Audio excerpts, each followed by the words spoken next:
میں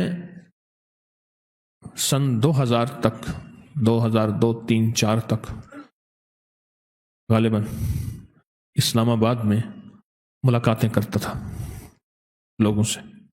وقت مقرر تھا، جگہ بھی تھی.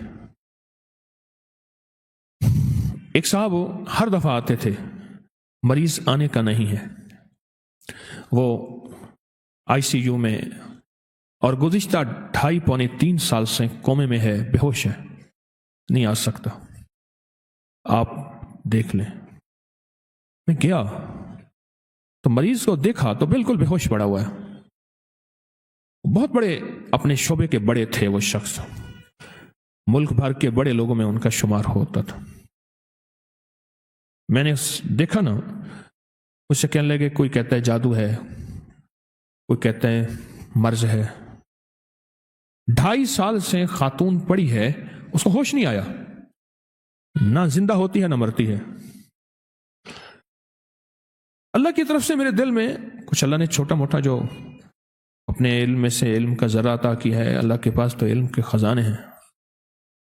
میں نے کہا اس کے لیے استغفار کریں اور ایک پوری کی پوری ٹیم بٹھائیں، کوئی مخلصین کی ہو جو استغفار کرے اس کے لیے. اور استغفار یہ کرے کہ اللہ تو اس کی روح اپنے پاس لے لے اور اس کو موت دے دے. بس استغفار کریں.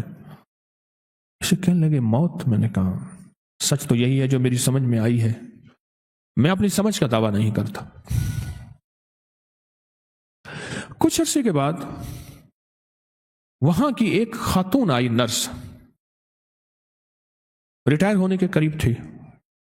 تسبیح خانے سے اس کی نسبت، کہ پتہ چلا کہ حضرت آپ آئے تھے وہاں، مجھے پتہ چلا میری ڈیوٹی فلاں ٹائم کی تھی، آپ فلاں وقت میں آئے تھے، میں دن کو گیا تھا، اس کی نائٹ کی ڈیوٹی تھی، رات کی. میں نے پوچھا کیا ہے؟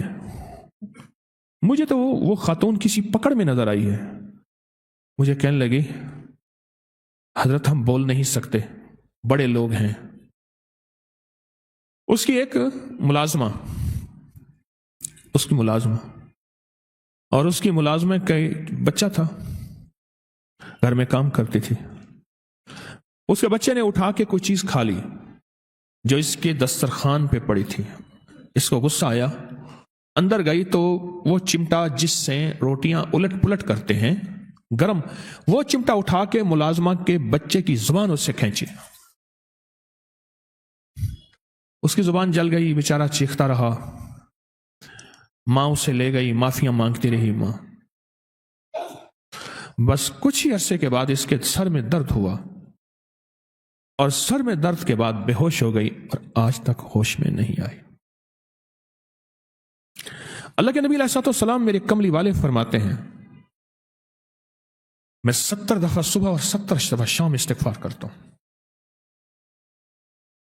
نبی پاک معصوم وہ فرماتے ہیں میں 70 دفعہ صبح، میں 70 دفعہ شام استغفار کرتا ہوں.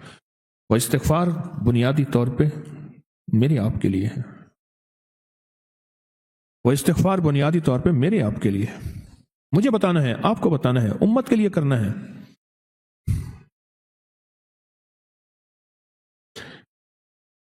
اور اگر استغفار ہماری زندگی سے چلا جائے، نکل جائے، تو زندگی میں واقعات آتے ہیں، مشاہدات آتے ہیں، مشکلات اور پریشانیاں آتی ہیں. توبہ استغفار، توبہ استغفار.